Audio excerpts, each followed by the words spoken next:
শুভ দুপুর প্রিয় দর্শক, এই মুহূর্তে চ্যানেল আইয়ের পর্দায় যারা আমাদের সাথে যুক্ত হয়েছেন আপনাদের সকলকে স্বাগত জানাচ্ছি ফ্রেশ প্রিমিয়ামটি তারকা কথনের আজকের পর্বে। আজ আমাদের সেটে অতিথি হিসেবে যে দুজন মানুষকে আমরা পেয়েছি, মানুষ হিসেবে তারা যেমন আমাদের ভীষণ প্রিয়, ঠিক একইভাবে তাদের কাজ, তাদের গান আমাদের ভীষণ ভালো লাগে। আমাদের সাথে আজ আছেন সঙ্গীত শিল্পী ফাহমিদা নবী এবং সাংবাদিক রাফি হোসেন। শুরুতেই শুভ দুপুর, কেমন আছেন আপনারা? অনেক ভালো আছি, কারণ অনেক ভালো আছি যে বৃষ্টিটা আসলো। আসলে এখন ঠান্ডা হবে এবং আগামী 10 দিন নাকি বৃষ্টি হবে। সো আমার মনে হয় পুরো দেশটা একটু ঠান্ডা হবে। এবং এত বেশি তাপদাহের মধ্যে এই স্বস্তির বৃষ্টিটা আমাদের সকলের জন্য ভীষণ আনন্দের, এবং আজকে এই মুহূর্তটা আরো বেশি আনন্দের আপনাদের দুজনকে আমরা পেয়েছি। শুরুতেই যেতে চাই ফাহমিদা নবী আপা আপনার কাছে। একটি নতুন উদ্যোগ আপনারা নিয়েছেন, হামিদুর রহমান সাংস্কৃতিক কেন্দ্র। এই কেন্দ্রটির যে আপনারা শুরু করেছেন, এটার পেছনের গল্পটা এবং কি চিন্তা থেকে শুরু করলেন এই কেন্দ্রটি, সেটি জানতে চাই। আমার চিন্তার জায়গা তো আসলে একটা সফল ইতিবাচক সাংস্কৃতিক মণ্ডলকে আরো প্রসারিত করবার, কিন্তু আমরা আগে রাফি ভাইয়ের কাছ থেকেই শুনি আসলে যে এই বিষয়টা কি, এত সুন্দর একটা চমৎকার উদ্যোগ এবং কেন আমরা জড়িত। শুনি। হ্যাঁ, সেটা হচ্ছে যে ফাহমিদা আপাকে অফিসিয়ালি আমি ধন্যবাদ জানাতে চাই এই জন্য যে উনি আমাদের সঙ্গে এই কর্মকাণ্ডে যোগ দিয়েছেন অধ্যক্ষ হিসাবে। হামিদুর রহমান সাংস্কৃতিক কেন্দ্রের স্কুলের, কালচারাল স্কুলের উনি অধ্যক্ষ হিসাবে জয়েন করেছেন। আর এইটার আসলে মূল আর্কিটেক্ট হচ্ছে, চিন্তাটা হচ্ছে আমাদের শ্রদ্ধেয় নাসরুল হামিদ বিপু স্যারে। সো ওনার কেরানীগঞ্জে জিঞ্জিরাতে আমাদের এই সাংস্কৃতিক কেন্দ্রটা, এবং বিখ্যাত আর্কিটেক্ট মেরিনা তাবাসসুমের ডিজাইন করা। মেরিনা তো এবার 100 ইনফ্লুয়েন্সিয়াল ব্যক্তির তালিকায় টাইমসে সেও আছেন। সো জিনিসটা হচ্ছে যে কথা হচ্ছে এখন তাহলে সাংস্কৃতিক কর্মকাণ্ড কি হচ্ছে না সারা দেশে? নিশ্চয়ই হচ্ছে, এবং ভালোভাবেই হচ্ছে, এবং আমাদের মাননীয় প্রধানমন্ত্রী আমার মনে হয় বিষয়টা খুব ভালোভাবেই বুঝতে পারছেন। কিন্তু আপনারাও খেয়াল করলে দেখবেন যে কোথাও যে একটা উন্নাসিকতা শুরু হয়েছে, যে আমার দেশের গান, আমার দেশের সংস্কৃতি বিমুখ একটা ইয়ে। সো সেটা আগেও ছিল না তা না, এখনও আছে, কিন্তু আমার মনে হয় রাদার আমরা কমপ্লেইন না করে কি করে আসলে ওদেরকে এইটা এর ভিতরে আনা যায়। এবং আমার মনে হয় যে ওই বলে না যে ওই গল্পটা আমরা সবাই জানি, কাকের ময়ূর হওয়ার যে গল্পটা, সেটা হচ্ছে আমরা না সাময়িক সময়ের জন্য অন্যের অনেক কিছুতে খুব মোহিত হতে পারি, কিন্তু দিন শেষে আসলে সেই আমার ভাষার গান, আমার গল্প, আমার এগুলোই সবাই শুনতে চায়। তো সেটা হচ্ছে সেটারই আমরা আসলে একটা প্ল্যাটফর্ম দিই। আমরা বলছি যে হচ্ছে না, কিছু হচ্ছে না, সব ধ্বংস হয়ে যাচ্ছে, সেটা না করে আমার মনে হয় এখন যুদ্ধটা, বিপ্লবটা হবে সাংস্কৃতিক জাগরণের বিপ্লব। এবং সেটা হলে, এবং দেশকে আসলে পরিচিত করার খুব সহজ পদ্ধতি হচ্ছে, টুলস হচ্ছে আসলে সংস্কৃতির মাধ্যমে যাওয়া। তো আমি ফাহমিদা আপার কাছে শুনতে চাই যে উনি যে আমাদের আহ্বানে সাড়া দিলেন, সেটা যদি উনি একটু বলেন।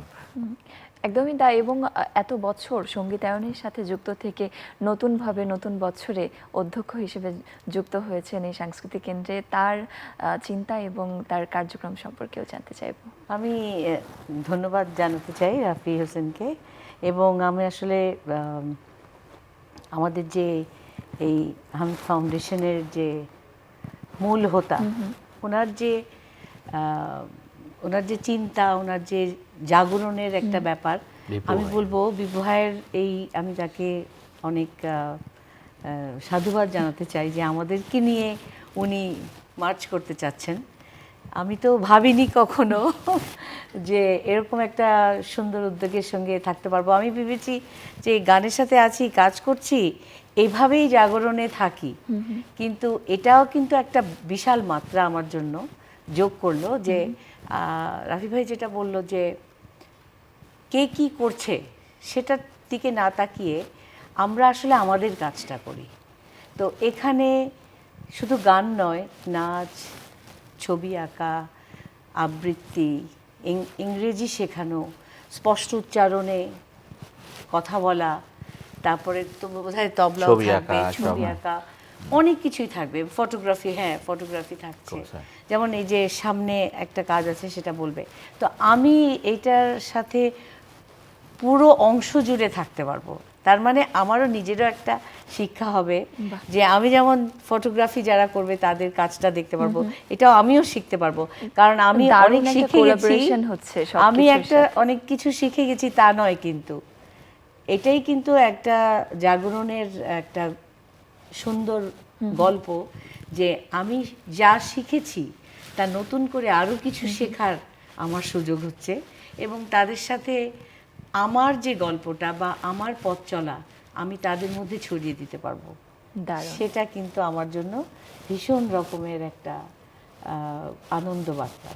আমি এই জন্য আসলে বিপু ভাইকেই ধন্যবাদ দিতে চাই, এবং রাফি ভাই যে আমার প্রতি বিশ্বাসটা রেখেছে সেটার জন্য আমার দর্শক শ্রোতাকেও আমি বলতে চাই যে আমি আসলে সবসময় চেয়েছি ভালো কিছুর সাথে থাকতে।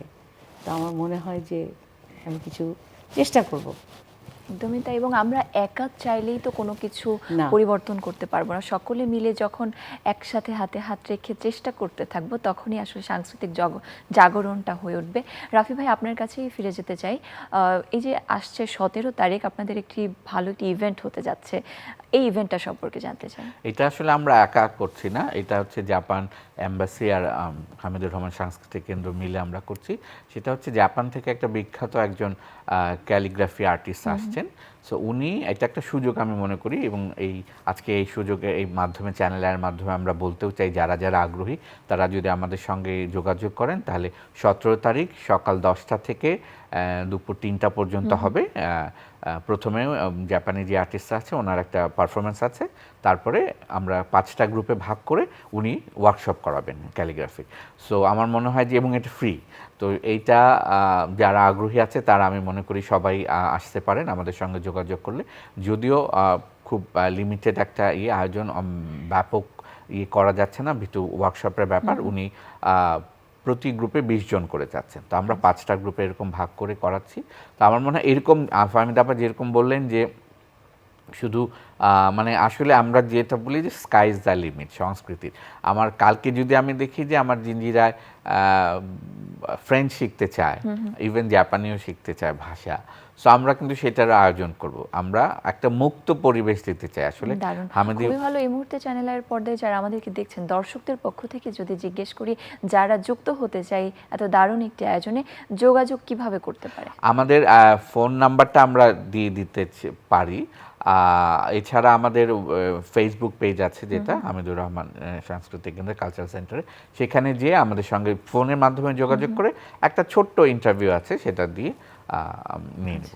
সো যাদের আসলে আগ্রহী, যারা ক্যালিগ্রাফি করতে চান, শিখতে চান, সো আমার মনে হয় এটা সুযোগ যে একজন বিখ্যাত ক্যালিগ্রাফি আর্টিস্টের সাথে একটা ওয়ার্কশপ করতে পারবেন। হ্যাঁ, একদম। আরেকটা জিনিস হলো যে এই এটা তো শুরু হচ্ছে, একজন বিখ্যাত জাপানিজ ক্যালিগ্রাফার সে শেখাবে। বিষয়টা হলো যে আমাদের যে জিঞ্জিরায় যে ফাউন্ডেশনটা, আর্ট কালচার সেন্টারটা, এটা একটা অদ্ভুত সুন্দর জায়গা। এই বৃষ্টির সময় এই রকম একটা মানে কাজে যখন যাবে কেউ, নতুন করে কিন্তু একটা না পরিবেশ পাবে। ওখানে কিছু বেশিক্ষণ লাগেও না যেতে। হ্যাঁ, তো ওই পরিবেশে কিছু শেখা এবং বিনা খরচে, এটা কিন্তু একটা বিশাল ব্যাপার। আমার মনে হয় একটু ঢাকা থেকে দূরে, ভালোও লাগবে কাজটা শিখলে। আমি একটু চেষ্টা করব। আমরাও অবশ্যই চেষ্টা করব, নিশ্চয়ই আমাদের ইচ্ছে আছে সেখানে যাবার, এবং যাব। এত দারুণ একটি আয়োজন আপনারা করছেন। ফাহমিদা আপা, আপনার কাছে জানতে চাইবো, এই যে নতুন প্রজন্মের জন্য আপনাদের সাংস্কৃতিক কেন্দ্রটা এত দারুণ সব উদ্যোগ নিচ্ছে, কাজ করছে, আপনার দিক থেকে আপনার প্রত্যাশা কি থাকবে আপনার কার্যক্রমের মাধ্যমে? আমি তো ওখানে যে কাজে গেলাম, আমার একটা নতুন এক্সপিরিয়েন্স হচ্ছে যে ওখানে যে স্কুলগুলো আছে, 39টা স্কুল আর কলেজ শুধু জিঞ্জিরাতেই, শুধু জিঞ্জিরাতেই এতগুলো স্কুল আছে, এবং ওখানকার ছেলে মেয়েরা, এবং আমার সবচেয়ে ভালো লেগেছে যেটা, যে ওখানকার শিক্ষকরা যখন কথা বললাম তখন তাদের যে আগ্রহ, তারাও শিখতে চায়। ফলে আমি যদি একটু গান শিখতে পারি, আমি যদি একটু আবৃত্তি করতে পারি, ইংরেজি শেখানো হবে, আমাদের ছেলেমেয়েরা ওরাও খুবই ইন্টারেস্টেড। এবং এভাবেই যদি এই যে এরকম একটু ঢাকা থেকে দূরে, সবাই ভাবে ঢাকা কেন্দ্রিক সবকিছু, আসলে কিন্তু তা নয়। প্রত্যেকটা জেলায় জেলায় যেমন শিল্পকলা একাডেমি আছে, এটাও কিন্তু একটা জিঞ্জিরাতে একটা মানে একটা ফাউন্ডেশন, যেখানে সাংস্কৃতিক চর্চা, কারণ সাংস্কৃতিক চর্চা ছাড়া একটা পরিবার কিন্তু সুন্দর হতে পারে না। তো একটা মানুষও মানুষ হতে পারে না হতে পূর্ণাঙ্গ, আমার হ্যাঁ, মনে হয়। পূর্ণাঙ্গ, সেটাই। হ্যাঁ। যখন এই চর্চাটা চলবে, আগের দিনে যেটা হতো সবাই চর্চা করতো, তো সেই চর্চা থেকে আমার মনে হয়েছে বাইরে থেকেও যখন মানুষ আসবে, আর ওখানে এতগুলো স্কুল আছে, তারা ভীষণ রকমের পজিটিভ একটা আমাদেরকে দিচ্ছে যে হ্যাঁ আমরা আসবো, আপনি থাকছেন, মানে এটা হলো ওরা আরো খুশি আমাকে দেখে যে আপনি আছেন, তাহলে তো অনেক ভালো হবে, কারণ আপনাদেরকে খুব ভালোবাসি, খুব ভালোবাসি, এই কথাটা বলেছে, আমার খুব ভালো লেগেছে। এবং ওই যেটা বললেন ফাহমিদা আপা, আমরা তো স্কুল ভিজিটে যাচ্ছি, উনিও যাচ্ছেন, তো সেখানে যে শিক্ষকদের আগ্রহ, এবং আমরা কিন্তু সেটাই চাই, শুধু বাচ্চা শিখবে তা না, আমরা চাই বাচ্চার অভিভাবকরাও আসুক, শিক্ষকরাও আসুক, সবাই মিলে আমরা একসাথে আসলে কাঁধে কাঁধ মিলিয়ে এই সাংস্কৃতিক আন্দোলনটা বা উদ্যোগটা যাই বলেন আমরা করতে চাই। হ্যাঁ, আমরা স্ক্রিনেও দেখতে পাচ্ছি এই সাংস্কৃতিক কেন্দ্রটি, এবং এত দারুণ একটি উদ্যোগ আপনারা নিয়েছেন। এবং ফাহমিদা আপা যেটি বললেন, আমাদের দেশের আসলে এই প্রজন্মের বা আমাদের যে একটা সোশ্যাল ট্রেন্ড থাকে, সবাই টিকটক বা রিলসের দিকে যাচ্ছে, বা এটা যে পরিশুদ্ধ সাংস্কৃতিক অঙ্গন, এই অঙ্গনটা আসলে মনে হচ্ছে ধীরে ধীরে পিছিয়ে যাচ্ছি আমরা। এবং সে জায়গাটায় দাঁড়িয়ে আপনারা যেহেতু চমৎকার একটি উদ্যোগ নিয়েছেন এবং কাজ করছেন এবং কাজ করবেন, এবং আমরা আশা রাখি যে এই উদ্যোগটা এই কেন্দ্র থেকেই আবারও একটি সাংস্কৃতিক জাগরণ হবে এবং আমরা পরিশুদ্ধ সেই অঙ্গনটা আবারও ফিরে পাবো। ফাহমিদা, আপনাকে আজকে পেয়েছি, একটু গান না হলে কেমন একটা অপূর্ণতা মনে হচ্ছে। তুমি যে আমাকে বলছিলে তোমার একটা খুব পছন্দের গান আছে, একটু শোনাই।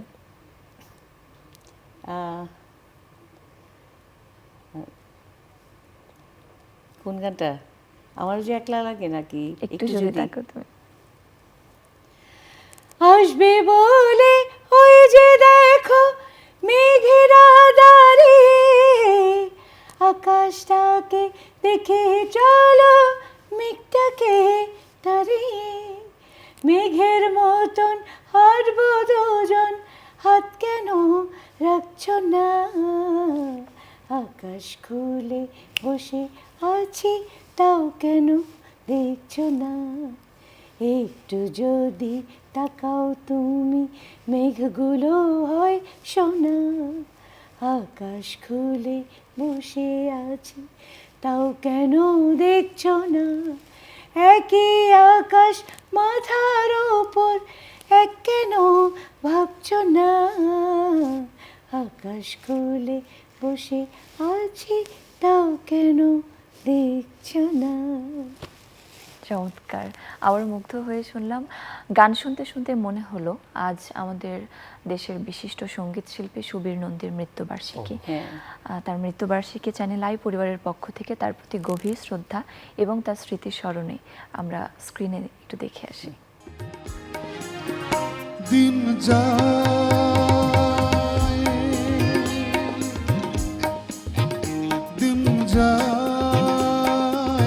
কথা থাকে, সে যে কথা দিয়ে রাখলো না, ভুলে যাবার আগে ভাবলো না, সে যে কথা দিয়ে রাখলো না, ভুলে যাবার আগে ভাবলো না, সে কথা লেখা গেছে বুকে, দিন যায় কথা থাকে,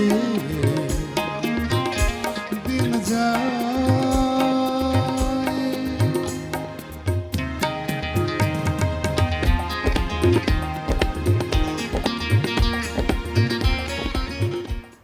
আবারও ফিরে এলাম এবং চলে যেতে চাই আমাদের আড্ডায়।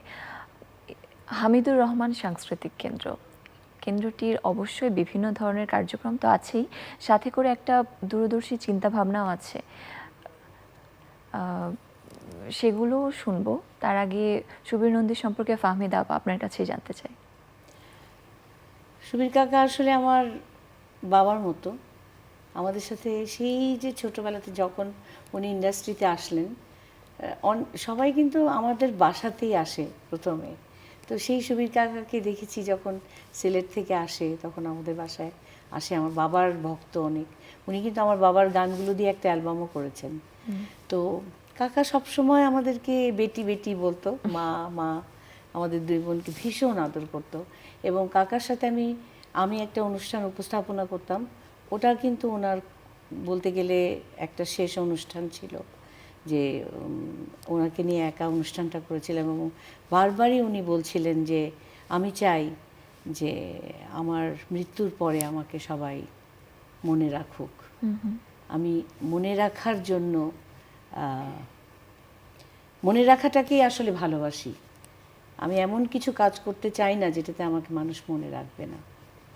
তো ওই কাকার ওই কথাটা আমার এখন এই মুহূর্তে মনে হচ্ছে। এবং তার যে এত গান আছে, কেন মনে রাখবে না মানুষ? তার গানগুলোই কিন্তু বাজে এবং মানুষ শোনে, এটাই কিন্তু শিল্পী সার্থকতা। একদমই তাই। এবং তিনি একজন কাকার আত্মা শান্তি সার্থক কামনা শিল্পী করি। হিসেবে আমরা অবশ্যই তাকে একজন বলতে সার্থক শিল্পী। এবং সবচেয়ে বড় জিনিস হলো উনি তরুণ প্রজন্মকে খুব, ওনার ভীষণ ইতিবাচক ছিল, মানে কর্মকাণ্ড। উনি সবসময় পদচারণায় আমাদের সাথে কাজ করতেন, আরও নতুন যারা আসছে তাদের সাথে কাজ করতেন। উনি বলতেন যে আমাকে এটা শেখাও তো, তুমি এটা কী করলা, এই ওয়েস্টার্ন এই জিনিসটা আমি করব, ক্লাসিকের সাথে মিক্স করব। এই যে একটা বিষয় কাকার ভীষণ ভালো ছিল, সুন্দর। এই আমি জন্যই জাস্ট তো একটু অ্যাড করতে হ্যাঁ। চাই যে মানে খুব ভালো লাগলো, এবং আমাদের একটা প্রোগ্রামের ছবিও দেখলাম যখন দেখানো হচ্ছিল। সেটা হচ্ছে আমরা একটা কার্যক্রম করতাম ডেইলি স্টার থেকে, হ্যাঁ। Celebrating life. তো সুবিরদা আমাদের সাথে একদম শুরু থেকে খুব ওতপ্রোতভাবে জড়িত ছিলেন। গান তো করতেনই, এবং আমরা বিভিন্ন জেলায় যেতাম, ডিস্ট্রিক্টে আমরা অনুষ্ঠান করতে।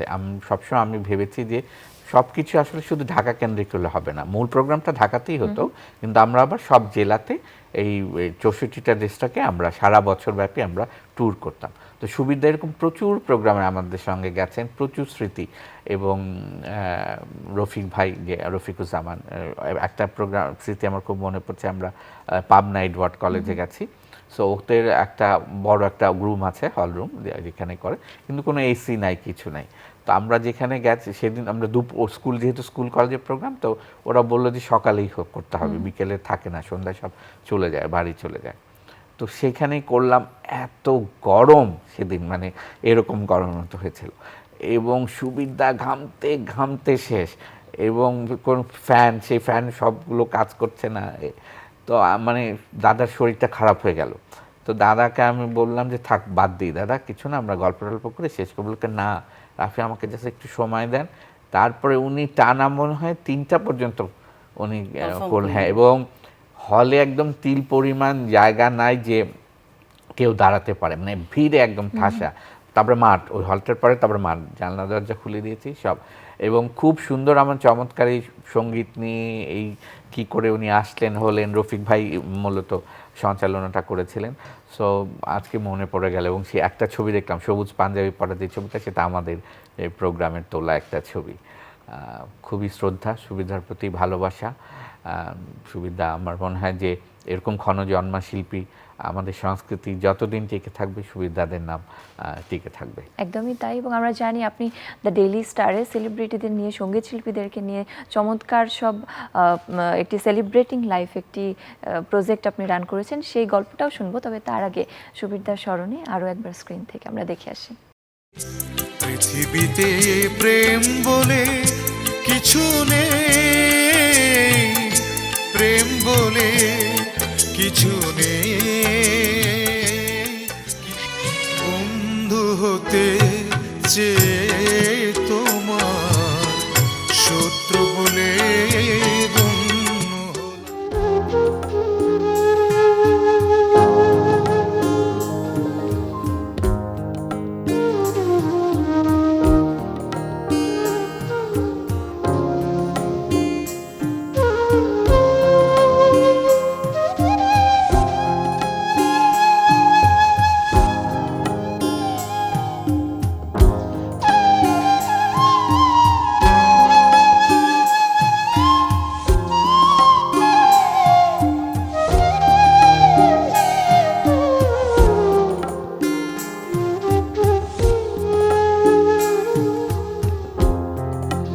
আজকে আনন্দিত এই কারণে যে আমার জন্মস্থান হবিগঞ্জ, এবং কাকতালীয় ব্যাপারে কোনো শিল্পীর মতো এই পর্যন্ত হয় না যে তার জন্মস্থানে এই ধরনের একটি ভালোবাসার আনন্দ।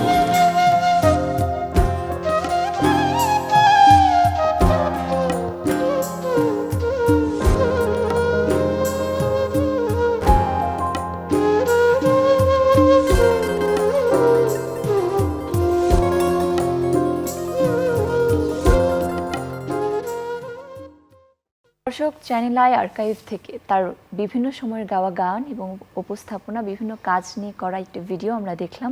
ফাহমিদা, আপনার কাছে আবার ফিরে যেতে চাই। এরা আমি একটু আপনাকে ইন্টারাপ্ট করতে জি, চাই। sure. আমি একটু ধন্যবাদ দিতে চাই সত্যি সত্যি, মানে আই মিন ইট, যে চ্যানেল আই যে মনে করে সুবিধার আজকে মৃত্যুবার্ষিকীতে এই শ্রদ্ধাটা জানালো, সত্যি চ্যানেল আইকে একদম আমাদের অন্তরের অন্তঃস্থল থেকে ধন্যবাদ জানাই। কেন এই কথাটা বলছি, আমি দেখছি যে আমরা খুব ভুলে যাই, মানে ভুলো জাতি, যে মানে সুবিধার মতো এরকম একটা ক্ষণজন্মা শিল্পী বা আরও যারা আছেন অনেকে, যে আমরা হারিয়েছি অনেকেই, আমরা কিন্তু এক বছর যেতে না যেতে একদম ভুলে যাই, কখনো মনেও করি না। কিন্তু চ্যানেল আই যে দায়িত্বটা মনে করে করছে, সত্যি চ্যানেল আইকে একটা স্যালুট জানাই। একদম অনেক ধন্যবাদ আপনাদেরকে। এবং এই ফুটেজের মধ্যে আমরা দেখতে পাচ্ছিলাম সেখানে সঙ্গীতজ্ঞ আজাদ রহমান ছিলেন, সেই তো, এবং ওনাকেও তিনিও হারিয়েছি আমাদেরকে আমরা। ছেড়ে চলে গিয়েছেন। তার প্রতিও চ্যানেলের পরিবারের পক্ষ থেকে গভীর শ্রদ্ধা। এবং সেখানে ফাহমিদা আপা, আপনাকেও আমরা দেখেছি। কি চমৎকার সব স্মৃতি, এবং আমাদের ছেড়ে তারা চলে গেলেও আসলে আমাদের মাঝে তারা সব সময় থাকবেন, তাদের কাজ দিয়ে তারা বেঁচে থাকবেন এবং তারা শ্রদ্ধায় থাকবেন আমাদের। সেলিব্রেটিং লাইফ নিয়ে কথা বলছিলাম। রাফি ভাই, আপনার সাথে এই গল্পটা শুনতে চাই। সেটা একটা বিশাল যাত্রা ছিল, এক যুগ ধরে করেছিলাম। ওনারা আমার শুরু থেকেই ছিলেন, সুবিধার কথা বললাম। আমি সত্যি কৃতজ্ঞতা জানাই যে যখনই আমি যার কাছে গেছি, সবাই আমার সাথে একদম উদাত্ত চিত্তে, যেটা বলে, আমাকে সবাই সহযোগিতা করেছেন। আমার মনে হয় সেই জন্য সেই সফলতাটা সম্ভব হয়েছে।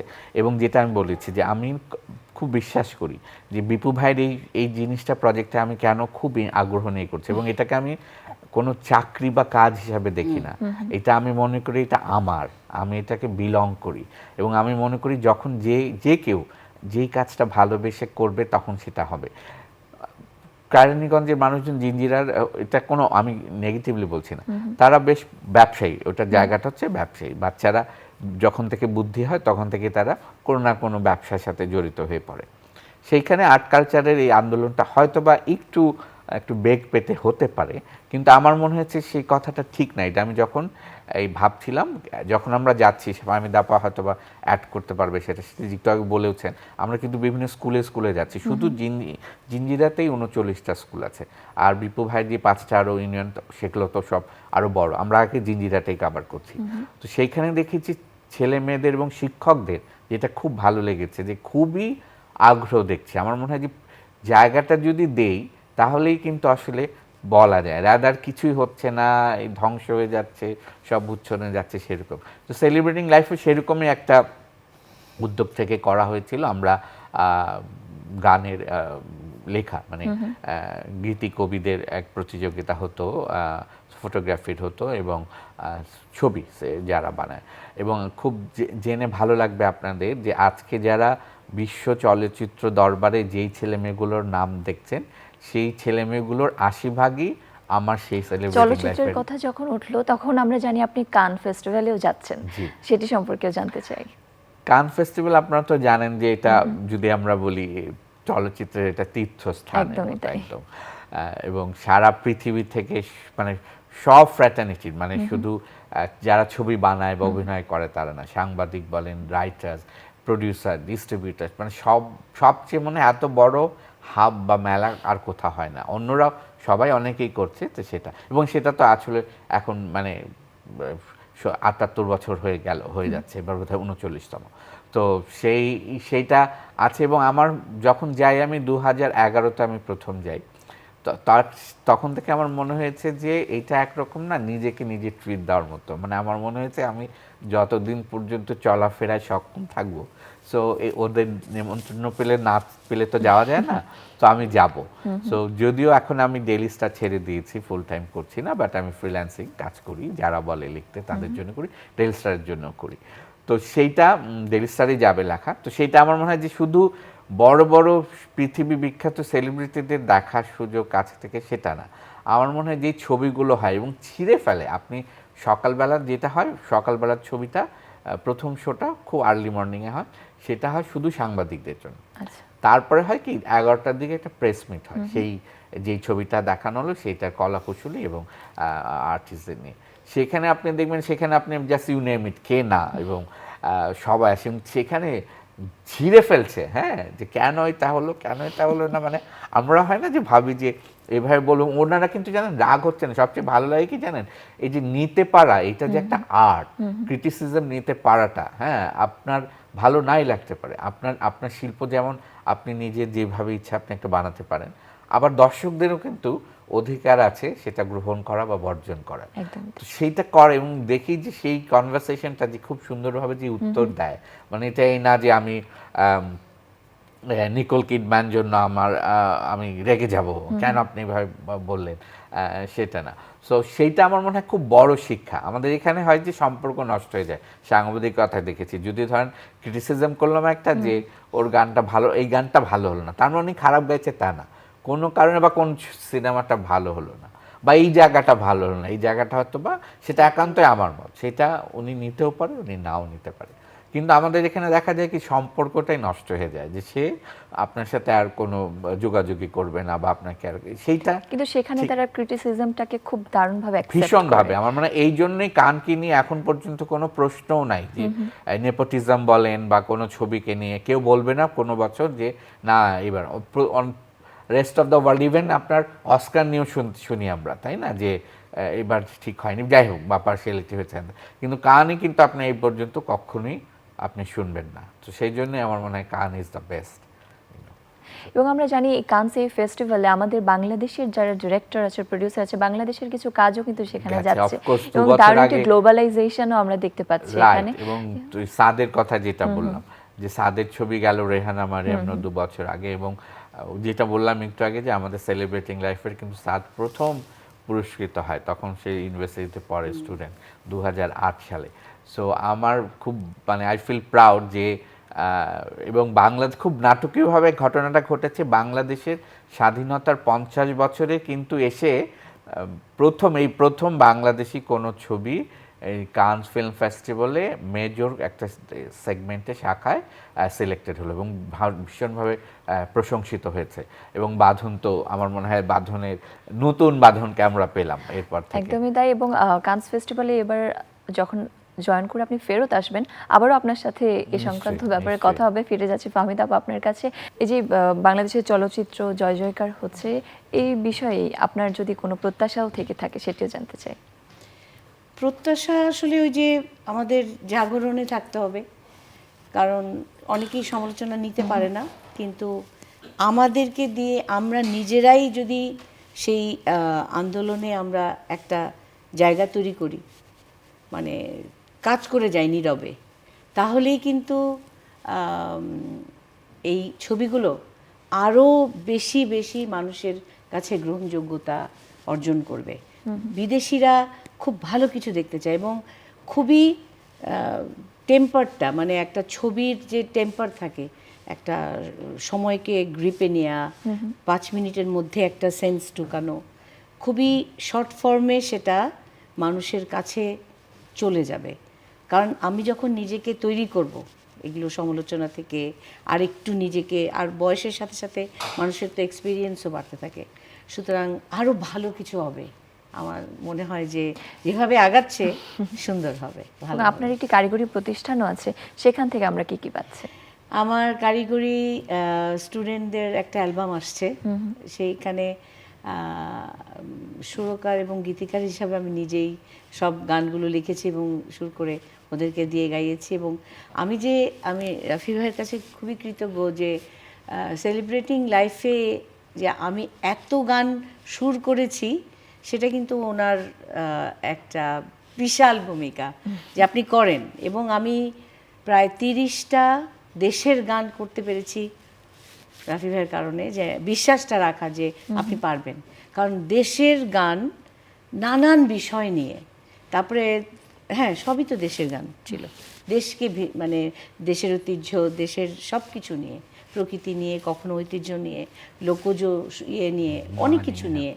তো এটা আমাকে আসলে ওই জন্য আমি এবার যে কাজটা করছি, যে আমার ছেলে মেয়ে মানে আমার স্টুডেন্টদের যে গান আসছে সেগুলো আমারই লেখা। এই অ্যালবামটা আমরা কবে শুনতে পারবো? এটা এই সব কাজ শেষ, এখন শুধু মুক্তির অপেক্ষায়। চমৎকার, আমরা অ্যালবামটির অপেক্ষায় আছি। আশা করি চমৎকার সব গান আমরা শুনবো। এবং দেখতে দেখতে আজকের আড্ডার প্রায় শেষ পর্যায়ে আমরা চলে এসেছি। তবে শেষ করার আগে পাঠক সমাবেশের পক্ষ থেকে আপনাদের জন্য রয়েছে শুভেচ্ছা উপহার বই, আমি পৌঁছে দিচ্ছি আপনাদের হাতে। Thank you. আমাদের কথা প্রিয় দর্শক, আশা করি আমাদের আজকের আয়োজন আপনাদের ভালো লেগেছে। আপনাদের সকলের জন্য শুভকামনা এবং আশা করি আপনারা সকলে ভালো থাকবেন সেই প্রত্যাশা রেখে আজকের আয়োজন থেকে এখানেই বিদায় নিচ্ছি।